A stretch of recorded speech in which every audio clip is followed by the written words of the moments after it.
435. Conmoción y otras lesiones por traumatismos cráneoencefálicos. Introducción. La lesión por traumatismo cráneoencefálico es un problema de salud pública global que enfrenta Estados Unidos y otros países del mundo. En Estados Unidos, la frecuencia calculada de lesión por traumatismo cráneoencefálico varía entre 2.5 y 4 millones de casos por año, según el estudio y los métodos usados para definir e incluir los casos. Las tasas por edad específica muestran una distribución bimodal, con el riesgo más alto en personas jóvenes y ancianos.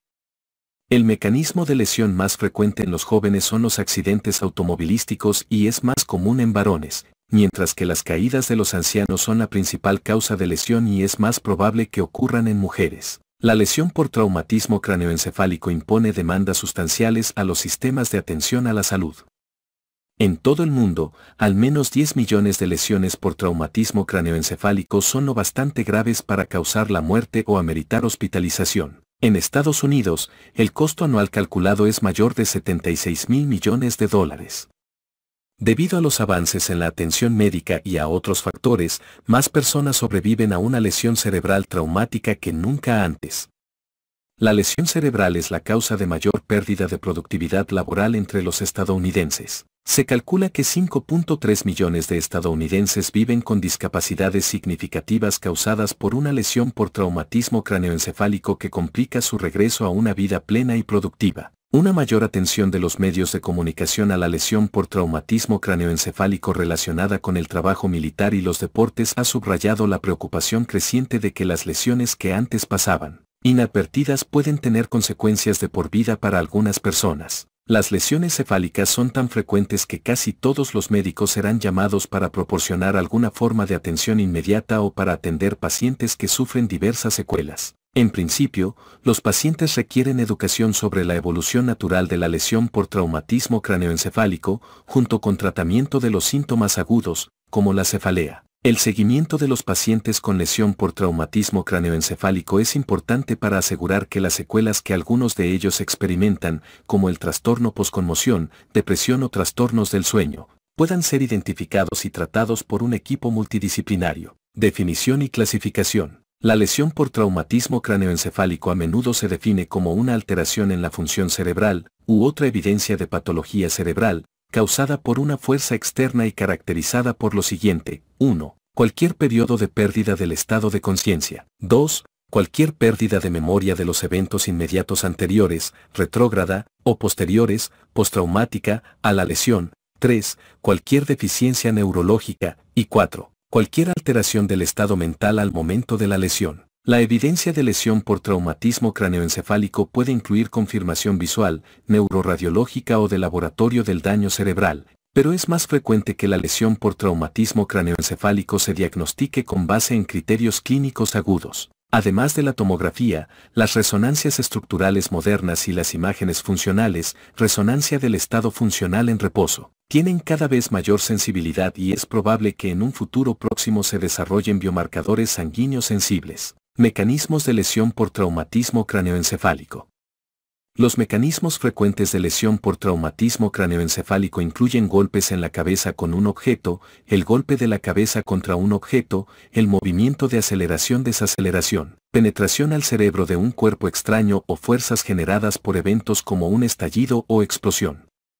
Las colisiones automovilísticas se han citado siempre como la causa más frecuente de lesión por traumatismo cráneoencefálico. Sin embargo, todas las formas de transporte son causas frecuentes de lesión por traumatismo cráneoencefálico, incluidas las colisiones en motocicleta, accidentes en bicicleta, lesiones en patineta y de peatones. Las otras causas importantes de lesión por traumatismo cráneoencefálico son caídas, ataques y deportes, con distintas frecuencias a lo largo de la vida. Es cierto que ha habido un mayor enfoque en la elevada frecuencia de la lesión por traumatismo cráneoencefálico leve, a menudo referida como conmoción, observada en los atletas que participan en deportes de contacto y colisión en todos los niveles de competencia, así como los posibles efectos de corto plazo y los riesgos de largo plazo vinculados con la concusión durante el deporte. Clasificación de la gravedad de la lesión por traumatismo cráneoencefálico. Se han desarrollado muchos sistemas a lo largo de los años para definir y clasificar la gravedad de la lesión por traumatismo cráneoencefálico en un continuo desde leve a moderada y grave. Por lo general, estos sistemas son más aplicables a las lesiones cefálicas cerradas. En casi todos los sistemas de clasificación, la gravedad del traumatismo cráneoencefálico se gradúa con base en características de la lesión aguda, más que en el estado posterior a la misma, ya que otros factores pueden intervenir e influir en el resultado funcional. Desde siempre, la presencia y duración de la pérdida del estado de conciencia y la amnesia han sido los principales puntos de distinción en el gradiente de gravedad de la lesión por traumatismo cráneoencefálico. Los sistemas de clasificación de la lesión por traumatismo cráneoencefálico se basan en los síntomas y no incorporan características anatomopatológicas ni moleculares. La escala de coma de Glasgow es el método más reconocido y utilizado para graduar la gravedad de la lesión por traumatismo cráneoencefálico. La escala de coma de Glasgow proporciona un indicador práctico del estado neurológico general mediante la valoración de la función motora, respuestas verbales y la capacidad del paciente para abrir los ojos en forma voluntaria o como respuesta a órdenes y estímulos externos. La calificación se aplica a la mejor respuesta que pueda obtenerse del paciente al momento de la valoración, de preferencia antes de administrar cualquier fármaco relajante o sedante y de la intubación del paciente, ya que estas intervenciones confunden la interpretación de la puntuación. La valoración por escala de coma de Glasgow se basa en puntuaciones que varían de 3 a 15, cuadro 435-1. En el 40º aniversario de la escala de coma de Glasgow se revisó el texto que describe las respuestas y se hicieron recomendaciones para mejorar su utilidad. Un dato importante es que los pacientes individuales se describen mejor por los 3 componentes de la escala para el coma: ocular, verbal, motora. Por ejemplo, E3V4M6, la puntuación total del coma, por ejemplo, 13, aporta menos información y solo debe usarse para caracterizar grupos de pacientes. Se han desarrollado varios sistemas de clasificación de lesión para ir más allá de la escala de coma de Glasgow o de las características de la lesión aguda e incorporar signos y síntomas principales en la definición de la lesión por traumatismo cráneoencefálico leve. El uso de múltiples indicadores pretende mejorar la sensibilidad en la detección de lesión por traumatismo cráneoencefálico leve, escala de coma de Glasgow 13 a 15.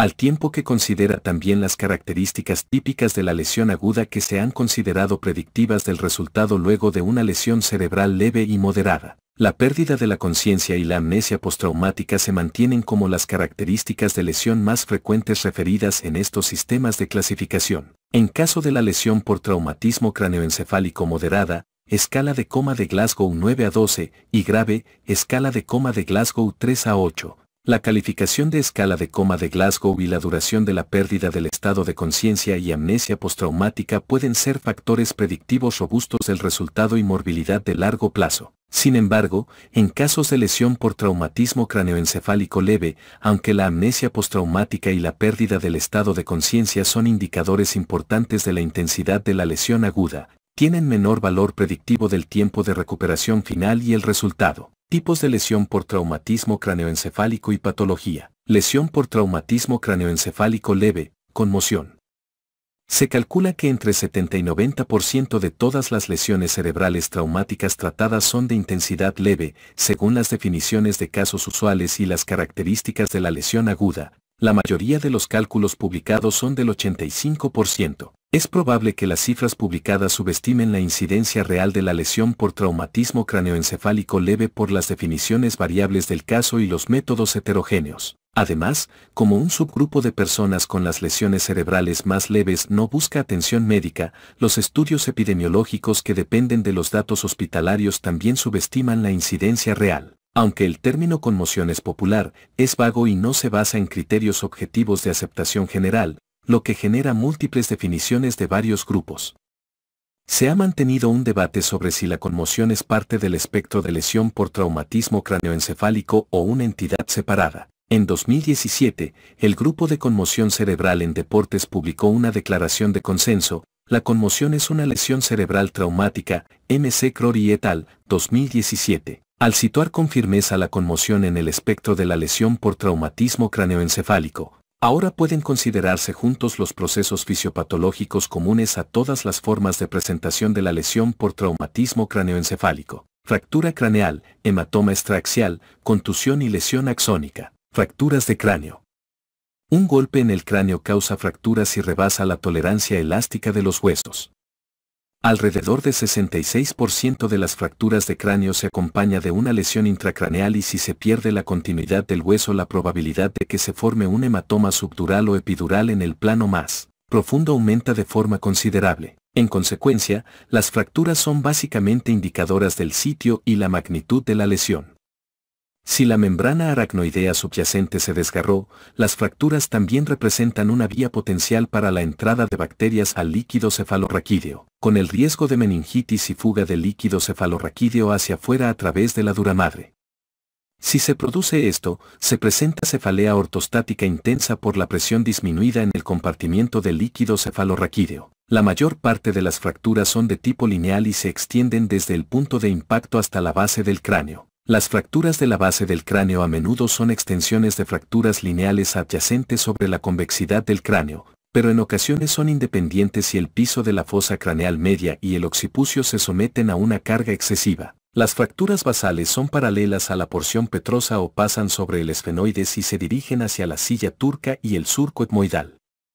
La mayor parte de las fracturas basales no se complican, pero algunas provocan salida de líquido cefalorraquídeo, neumoencéfalo o fístulas cavernoso-carotídeas. Otras fracturas basales concomitantes pueden producir hemotímpano, sangre por detrás de la membrana timpánica, equimosis tardía sobre las apófisis mastoides, signo de Battle, o equimosis periorbitaria, ojos de mapache. Las radiografías tradicionales no siempre permiten identificar las fracturas de la base del cráneo, por lo que se debe sospechar en caso de manifestaciones clínicas. Hematomas subdurales y epidurales. Las hemorragias por debajo de la duramadre, subdurales, o entre la duramadre y el cráneo, epidurales, tienen características clínicas y radiográficas distintivas.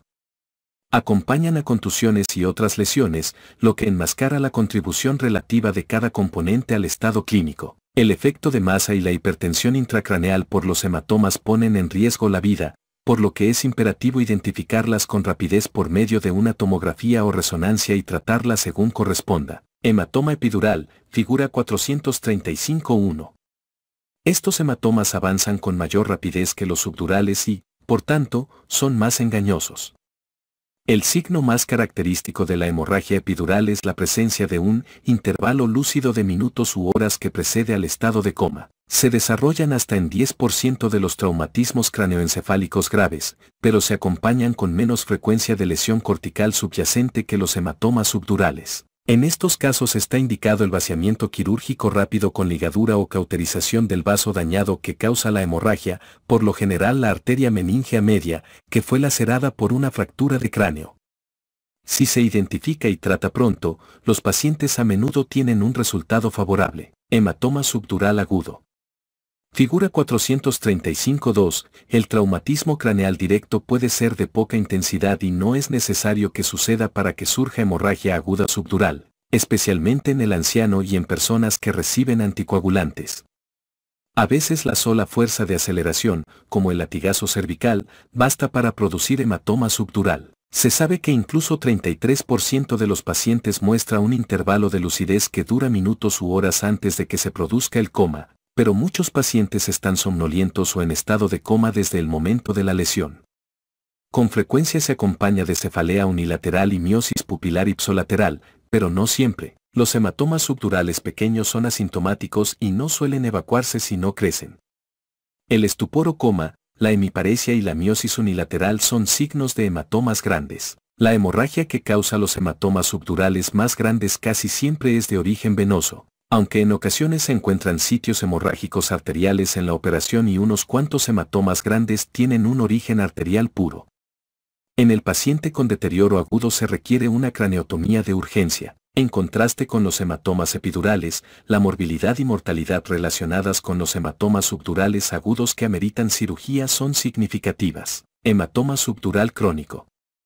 Días o semanas después de la formación de un hematoma subdural, se desarrolla un síndrome de evolución aguda que incluye somnolencia, cefalea, confusión o hemiparesia leve, casi siempre en ancianos, y a menudo después de solo un traumatismo menor o inadvertido. En los estudios de imágenes, los hematomas subdurales crónicos se ven como coágulos en medialuna sobre la convexidad de uno o ambos hemisferios, por lo general en la región frontotemporal. Figura 435-3. Es posible conocer el mecanismo de traumatismo, o no, en relación con un hematoma subdural crónico. La lesión pudo haber sido insignificante y el individuo la olvidó, particularmente en el caso de un anciano y en personas con trastornos de la coagulación.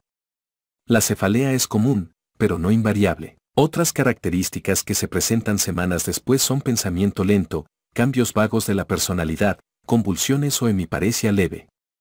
La intensidad de la cefalea es variable, algunas veces al cambiar la posición de la cabeza. La somnolencia, falta de atención e incoherencia de los pensamientos predominan más que los signos focales como hemiparesia. En raras ocasiones, los hematomas crónicos originan episodios breves de hemiparesia o afasia que son prácticamente idénticos a los que se producen en los ataques isquémicos transitorios. La tomografía poco después de la lesión, sin medio de contraste, exhibe una masa poco densa sobre la convexidad del hemisferio. Entre 2 y 6 semanas después de la hemorragia inicial, la acumulación de sangre adquiere aspecto isodenso en comparación con el encéfalo vecino y por ello no es evidente. Muchos hematomas subdurales de una semana de evolución o más contienen áreas de sangre adyacente al líquido seroso interpuesto. La administración de material de contraste resalta la cápsula vascular fibrosa que rodea a la acumulación de líquido. La resonancia permite identificar de manera confiable los hematomas subagudos y crónicos. La observación clínica junto con imágenes seriadas y la toma de pequeñas muestras subdurales de manera repetida son procedimientos apropiados en pacientes con pocos síntomas y pequeñas acumulaciones subdurales que no tienen efecto por su volumen. El tratamiento con evacuación quirúrgica a través de trepanaciones casi siempre es exitoso si se usa un drenaje craneal posoperatorio. Las membranas fibrosas que se forman desde la duramadre y encapsulan la acumulación a veces requieren extirpación por craneotomía para prevenir la acumulación recurrente de líquido. Hemorragia subaracnoidea traumática. La hemorragia subaracnoidea es una lesión por traumatismo craneoencefálico frecuente. La rotura de pequeñas arterias o venas corticales puede causar hemorragia hacia el espacio subaracnoideo. La hemorragia subaracnoidea traumática a menudo se encuentra en los surcos y con frecuencia es el único hallazgo radiográfico en la tomografía después de una lesión por traumatismo craneoencefálico leve. La hemorragia subaracnoidea asume una distribución difusa después de la lesión por traumatismo craneoencefálico grave y conlleva un aumento en la mortalidad.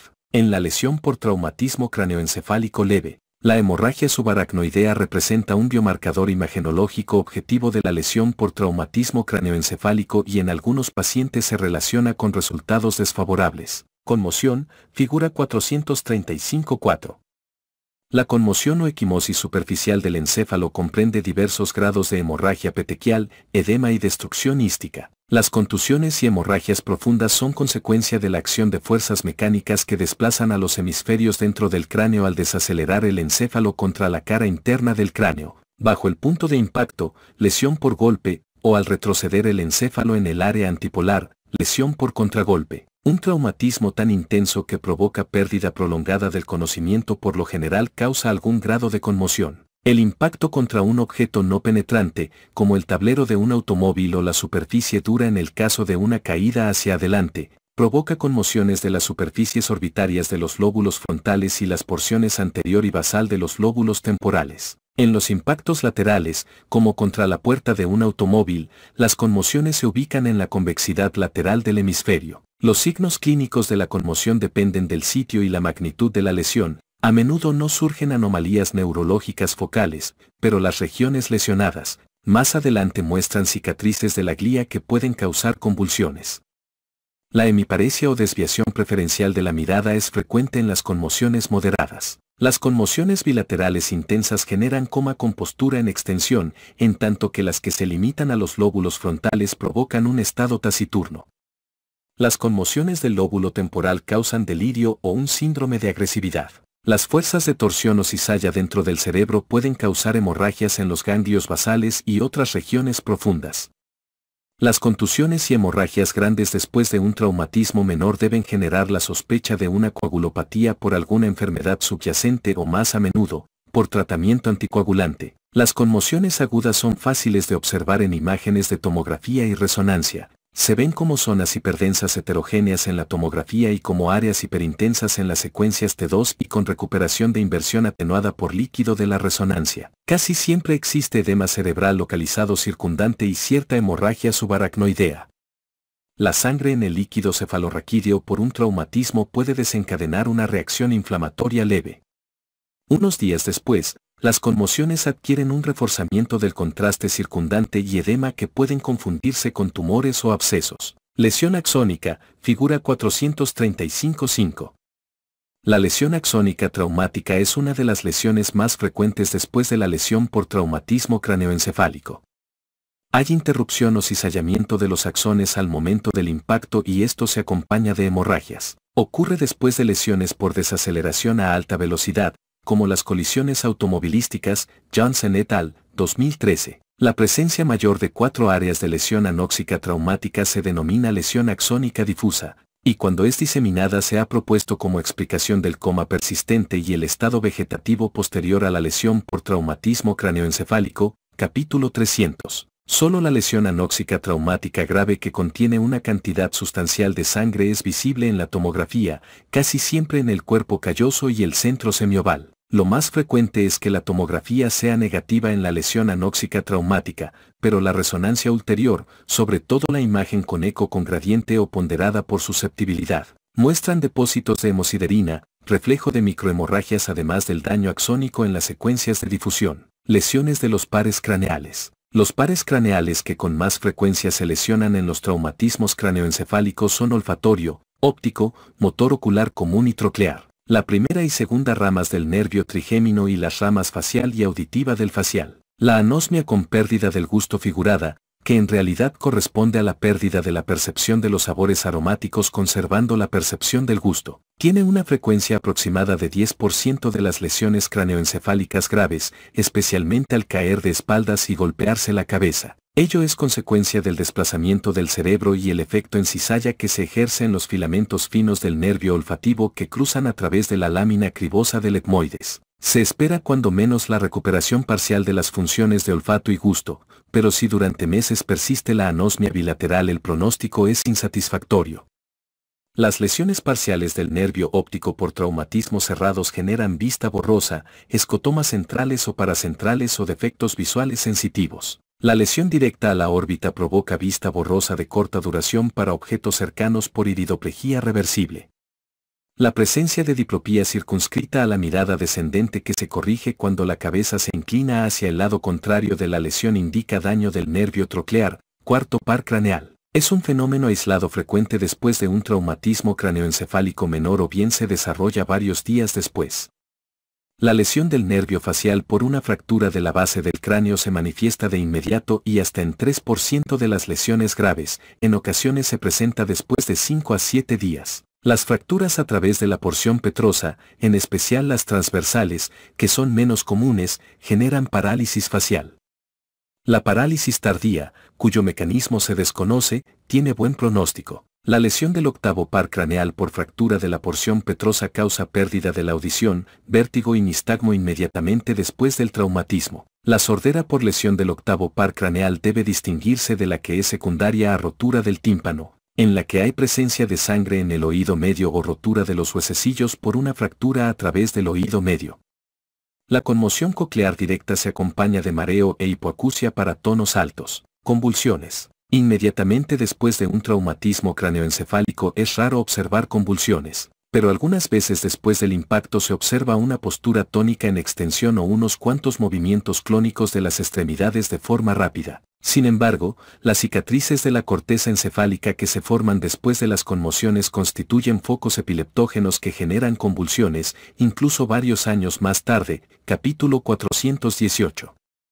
El riesgo de padecer convulsiones en el futuro depende de la magnitud de la lesión. Se calcula que 17% de los sujetos que sufren una contusión craneoencefálica, un hematoma subdural o pérdida prolongada del conocimiento exhibirá un cuadro convulsivo y este riesgo persiste por tiempo indefinido, en tanto que el riesgo es menor o igual al 2% después de una lesión leve. En general, las convulsiones en este último grupo ocurren en los 5 años siguientes a la lesión, pero pueden presentarse después de varios decenios.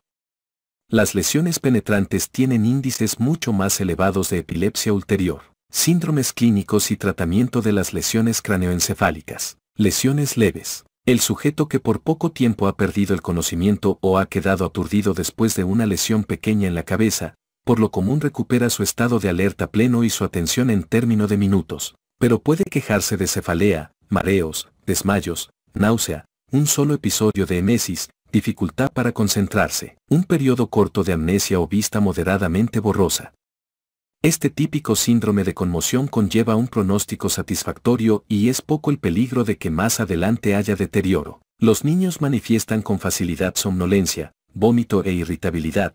Son síntomas de varias horas después de sufrir un traumatismo en apariencia insignificante. El síncope vasovagal que ocurre después de un traumatismo genera preocupaciones injustificadas. Es común la cefalea, generalizada o frontal, en los días siguientes al traumatismo. Puede ser de tipo migrañoso, pulsátil y circunscrita a un hemicráneo, o continua y bilateral. Después de varias horas de observación, los pacientes con lesiones menores se trasladan a su domicilio y algún miembro de la familia o amigo los observará durante un día. Se le entregan instrucciones por escrito explicando que deben regresar si los síntomas empeoran. La cefalea intensa persistente y el vómito repetido en un individuo alerta y sin signos neurológicos focales suelen ser manifestaciones benignas, pero se debe solicitar tomografía y es apropiado mantenerlo bajo observación por un periodo prolongado. La decisión de realizar estudios de imágenes depende en gran medida de las manifestaciones clínicas que indican que el traumatismo fue intenso, por ejemplo, conmoción prolongada, hematoma periorbitario o sobre la mastoides, vómito repetido, fractura palpable en el cráneo, de la presencia de otras lesiones corporales graves, una coagulopatía o edad mayor de 65 años, y del tipo de vigilancia que se anticipa después de la baja.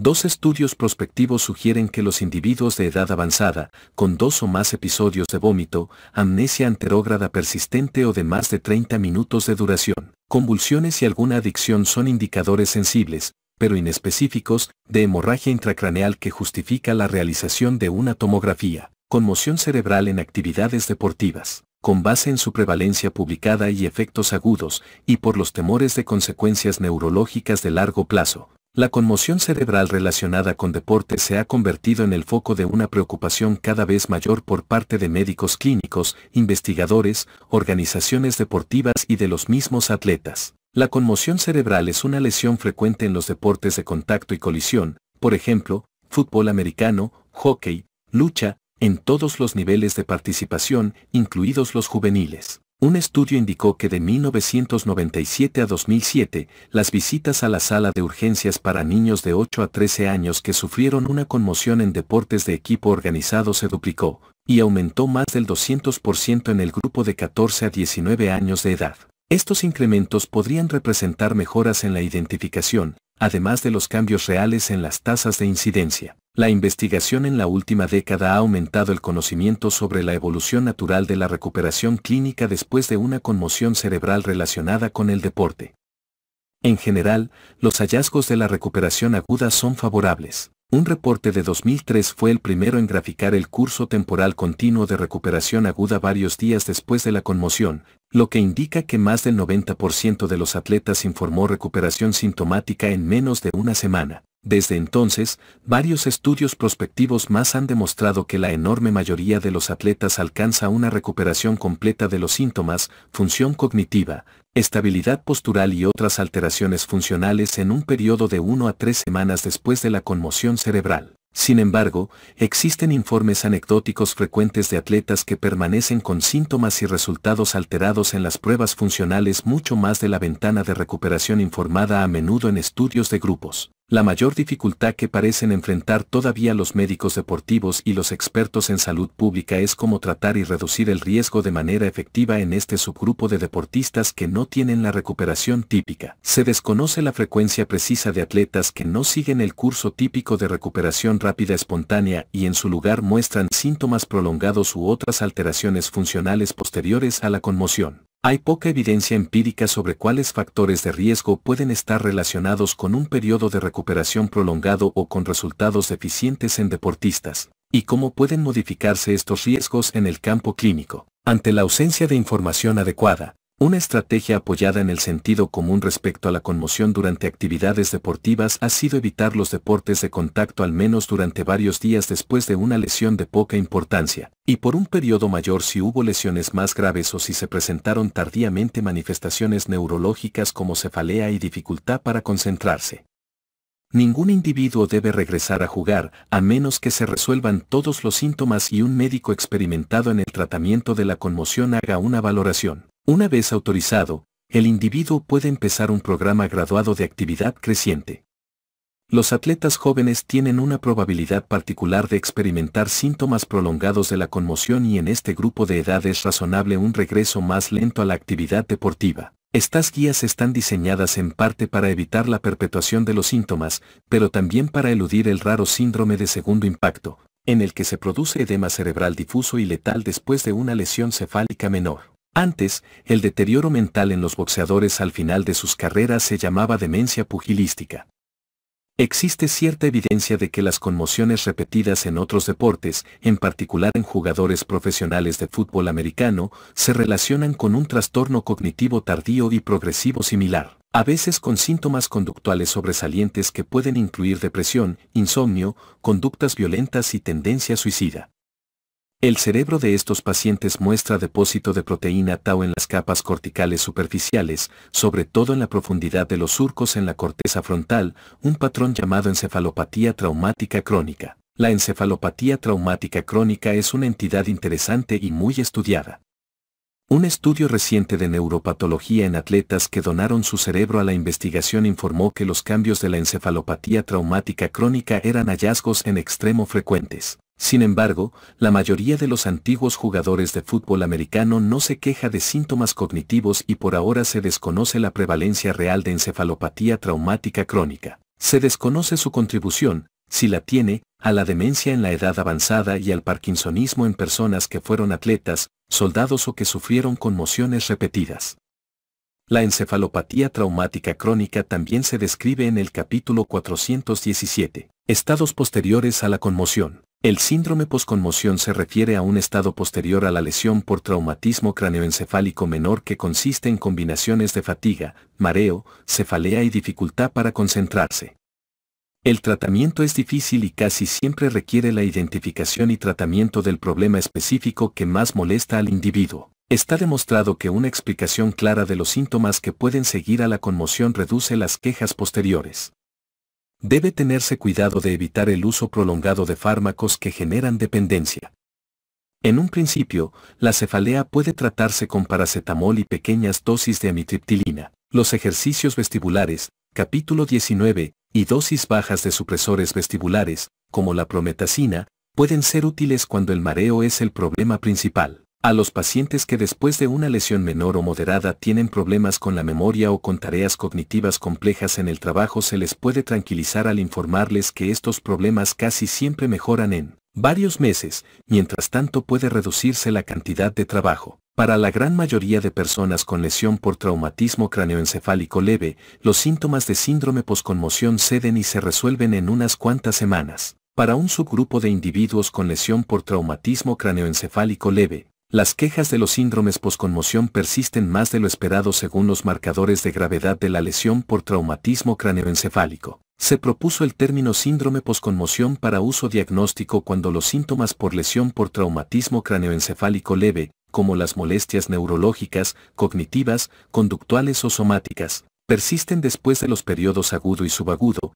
y se vuelven crónicas, a menudo definidas como las que persisten más de 3 meses. Aunque el riesgo general de desarrollar trastorno posconmoción después de una lesión por traumatismo cráneoencefálico leve es bajo, se cree que la frecuencia de los pacientes con lesión por traumatismo cráneoencefálico leve que cumplen los criterios para el diagnóstico de trastorno posconmoción y acuden a una institución clínica es más alta. Los pacientes con lesión por traumatismo cráneoencefálico leve y trastorno posconmoción a menudo llegan a las clínicas ambulatorias de médicos generales, psiquiatras o neurólogos en busca de alivio para los síntomas relacionados con el trastorno posconmoción persistentes. Aunque algunos pacientes ya se sometieron a un estudio médico inicial para descartar una lesión cerebral más grave durante la fase aguda, en muchos casos no han tenido contacto con especialistas médicos. Un estudio médico solicitado en la institución ambulatoria por las molestias relacionadas con trastorno posconmoción no suele mostrar ninguna causa neurológica identificable que explique los síntomas persistentes del paciente. El desarrollo de árboles de decisión uniformes o un estándar de atención para los regímenes terapéuticos de los síntomas por trastorno posconmoción se ha visto limitado por la diversidad de síntomas que los pacientes experimentan, incluso dentro de subgrupos de lesión por traumatismo cráneoencefálico leve con patrones de lesión muy similares. Mientras algunos tienen síntomas somáticos,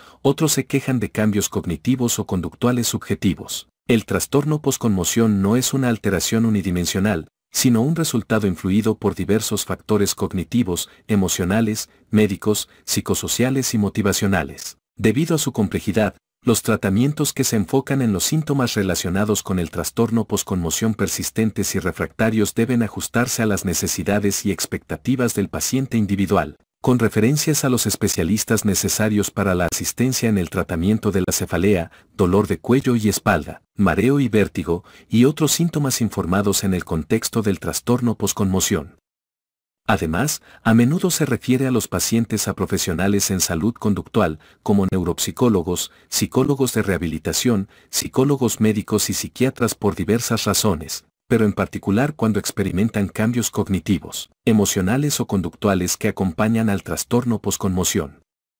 Las personas con trastornos del estado de ánimo, por ejemplo, depresión, trastornos por ansiedad, por ejemplo, trastorno por estrés postraumático, o reacciones al ajuste pueden beneficiarse con la consulta psiquiátrica para estudios farmacológicos apropiados, o con la psicoterapia de tiempo limitado, como la terapia cognitiva conductual. Lesiones de gravedad intermedia. Los pacientes con confusión persistente, cambios conductuales, mareo intenso o signos neurológicos focales como hemiparesia, deben hospitalizarse y someterse a una tomografía cerebral.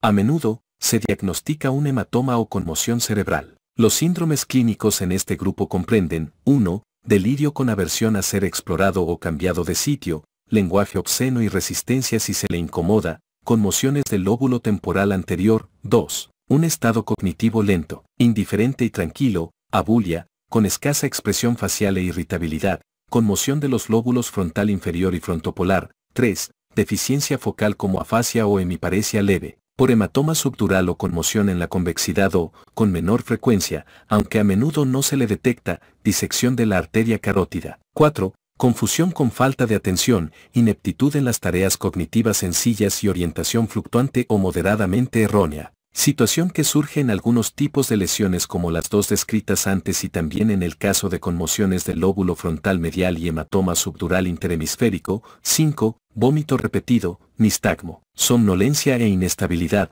por lo general por conmoción laberíntica, pero a veces por hematoma subdural en la fosa posterior o disección de la arteria vertebral. Y 6. Diabetes insípida, daño de la eminencia media o del infundíbulo hipofisario. Las lesiones de esta magnitud a menudo se complican por alcoholismo o drogadicción y algunas veces se acompañan de una lesión en la columna cervical que no se manifiesta en la clínica.